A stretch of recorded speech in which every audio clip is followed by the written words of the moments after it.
Right bye. ఏంటి ఎక్కడి నుంచి వచ్చారు మొత్తం? అన్న మాది గుంటూరు జిల్లా తాడికొండ నియోజకవర్గం పొట్లపాడు గ్రామం అన్న. మేము 50 మంది స్వచ్ఛందంగా పవన్ కళ్యాణ్ గారి నామినేషన్ కోసం విజయవంతం చేయడం కోసం అక్కడి నుంచి ఎవరి డబ్బులు వాళ్ళు సొంతంగా వెచ్చించుకొని ఈ పిఠాపురం నియోజకవర్గంలో పవన్ కళ్యాణ్ గారి నామినేషన్ కార్యక్రమానికి రావడం జరిగింది.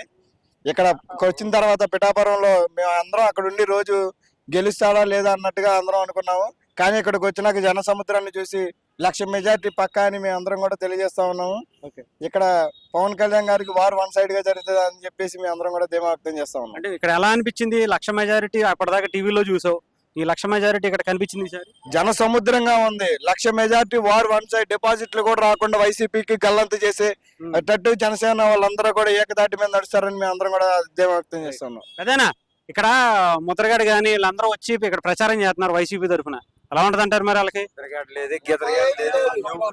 మొత్తం పోయినట్టే, మొత్తం తుడిసిపోతాయి, మొత్తం పోయినట్టే. ముద్రగడ్డ అదే దెబ్బకు పోతాడు చూడు సారి. ముద్రగడ్డ ఏమన్నాడు? ముద్రగడ్డ ఇంకా దేనికి పని చేయడు. ఇప్పుడు ముద్రగడ్డను ఒకప్పుడు కాపు నాయకుడు, పెద్ద నాయకుడిగా అందరూ భావించారు. తుని కాపుల కోసం ఏదో చేస్తాడని చెప్పి ఆశించారు. కానీ ఇట్లా వైసీపీ వాళ్ళకి అమ్ముడు పోతాడని ఏ రోజు కూడా కాపులు ఆశించలేదు.